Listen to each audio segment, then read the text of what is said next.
Welcome students. आज हम बात करेंगे वर्क एनर्जी प्रिंसिपल की। वर्क जैसे कि हम फिजिक्स में वर्क पढ़ चुके हैं कि हमारे पास काम है और वर्क को हम डिनोट करते हैं डब्ल्यू से, कैपिटल डब्ल्यू, जो कि हमारे पास फोर्स और डिस्प्लेसमेंट का प्रोडक्ट है। ठीक।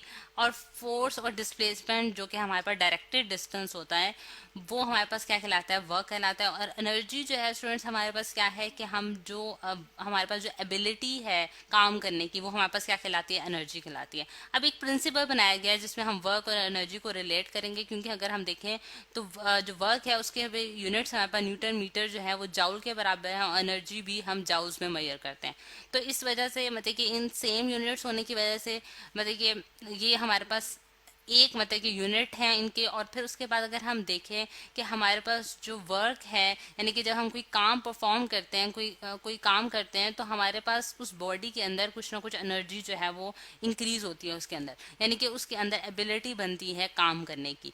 ठीक। अब अगर हम उसकी में एग्जांपल किस तरह से देख सकते हैं स्टूडेंट्स की, जिस तरह से मेरे पास एक कार है और कार जो है वो इनिशियली मैं एक केस कंसिडर करने लगी हूँ कि इनिशियली इसके ऊपर इसकी जो वेलोसिटी थी, जिस वेलोसिटी से ये मूव कर रही है, वो मैंने क्या डिनोट किया उसको वी आई से। और वी आई जो है वो इसकी इनिशियल वेलोसिटी है, और इसका जो मैस है यानी कि इस कार का जो मैस है वो एम है। और अब ये जो इस कार के ऊपर मैं कोई एक्सटर्नल फोर्स अप्लाई करने जा रही हूँ, यानी कि मैं इसके ऊपर कोई फोर्स अप्लाई करूंगी जिसकी वजह से इसके अंदर यानी कि इसकी जो स्पीड है उसमें इंक्रीज आ जाएगा। ठीक है। जब स्पीड में इंक्रीज आया तो मेरे पास ये कार जो है इसने कुछ डिस्प्लेसमेंट ट्रैवल करके ये इस पॉइंट तक पहुंची है। अब अगर अगर हम देखें यानी कि अगर ये इस पॉइंट तक पहुंची है तो इसने यहाँ से यानी कि इसके सेंटर से लेके इसके सेंटर तक अगर हम डिस्टेंस देखें स्टूडेंट्स, तो इसने कितना डिस्टेंस ट्रैवल कर लिया, डी डिस्टेंस ट्रैवल किया, जो कि डायरेक्टेड डिस्टेंस है। इस वजह से हम उसको डिस्प्लेसमेंट का नाम देंगे। और इसकी जो फाइनल वेलोसिटी है स्टूडेंट्स, यानी कि जो इसने फाइनल वेलोसिटी अटेन की, जो मैंने फोर्स लगाई थी उसकी वजह से इसकी वेलोसिटी में क्या आया, इंक्रीज आया, जो कि मैंने वी एफ से डिनोट कर दिया है। ठीक। या और ये इसका फाइनल पॉइंट है, यानी कि अगर मैं कहती हूँ कि ये ए पॉइंट है और बी पॉइंट है और इनके दरमियान जो डिस्टेंस है वो इसने जो ट्रैवल किया वो डी डिस्टेंस ट्रैवल किया। अगर हम इसके ऊपर स्टूडेंट्स इक्वेशन ऑफ मोशन लगाएं, जो कि हमने पढ़ रखी है कि हमारे पास इक्वेशन ऑफ मोशन क्या होती है, कि हमें वो डिस्टेंस और चेंज इन वेलोसिटी को रिप्रेजेंट करती है, यानी कि 2a_d जो है वो हमारे पास क्या होगा, वी एफ का स्क्वायर माइनस वी आई का स्क्वायर।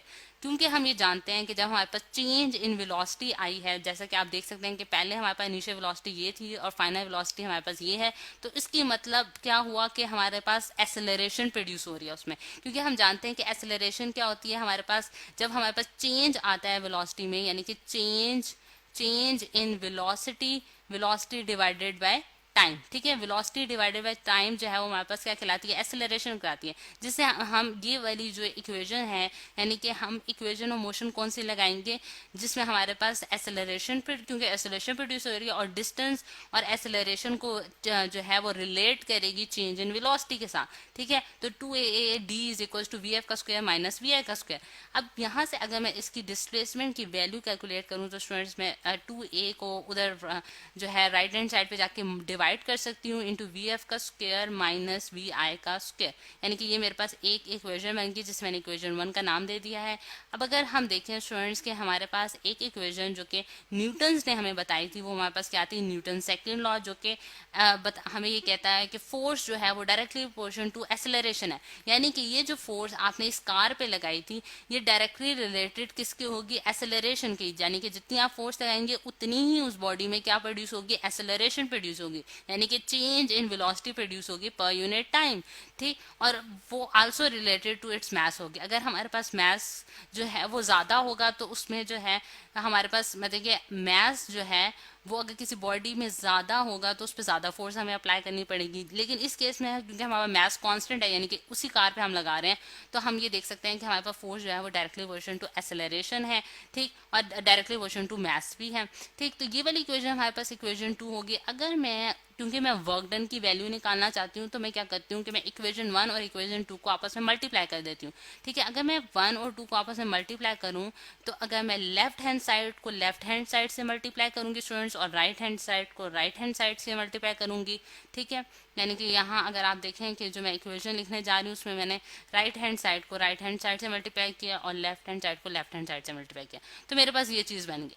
अगर हम अब देखें कि मेरे पास F इंटू डी जो है स्टूडेंट्स, वो हमारे पास वर्क डन कहलाएगा। जैसा कि हमने स्टार्टिंग लेक्चर में, मतलब कि इसी लेक्चर के स्टार्ट में हमने पढ़ा था कि वर्क हमारे पास क्या होता है, फोर्स और डिस्प्लेसमेंट का प्रोडक्ट है। ठीक है, फोर्स और डिस्प्लेसमेंट क्या है, प्रोडक्ट है हमारे पास।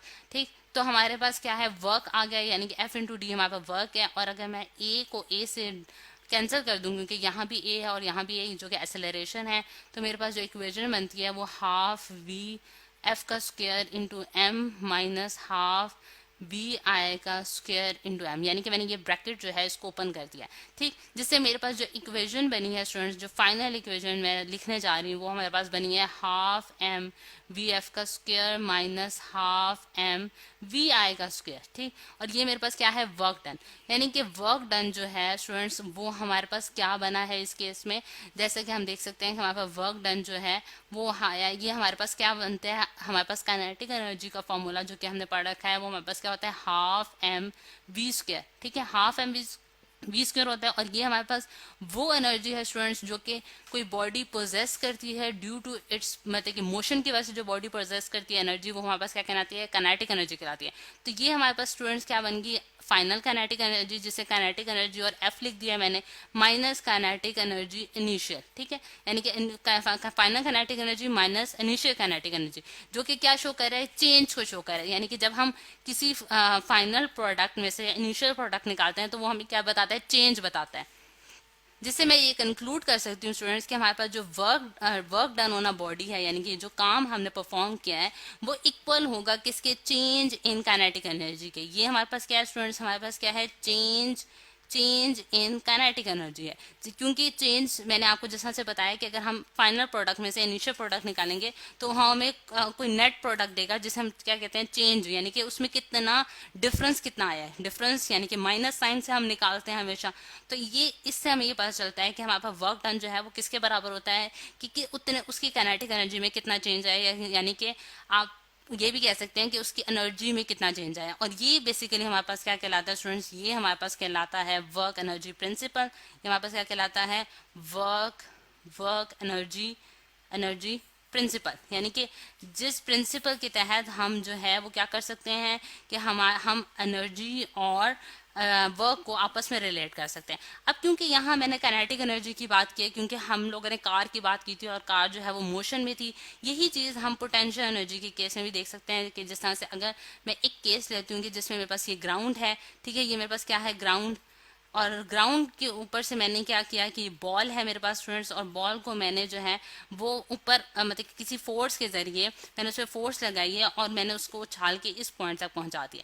ठीक है, अब मैंने जो वर्क परफॉर्म मतलब किया है वो अगेंस्ट द ग्रेविटी किया है, क्योंकि हमें पता है कि ग्रेविटी जो है हमेशा डाउनवर्ड एक्ट करती है, जो हमें मतलब कि बॉडी को हमेशा सेंटर ऑफ द अर्थ की तरफ अट्रैक्ट करती है। जिससे हमें ये पता चलता है कि हमारे पास जो पोटेंशियल एनर्जी होगी, यानी कि अगर हम पोटेंशियल एनर्जी की बात करें स्टूडेंट्स, तो वो हमारे पास क्या होगी, mgh। ठीक है, mgh हमारे पास पोटेंशियल एनर्जी होगी। और इसमें जो हाइट है, यानी कि अगर हम देखें इनिशियली जो इसकी हाइट थी स्टूडेंट्स, वो क्या थी, h1 थी, जो कि 0 के बराबर है। अगर मैं ग्राउंड पे देखूं, वो ग्राउंड को टच कर रही है, यानी कि उसने कोई हाइट अटेन नहीं की।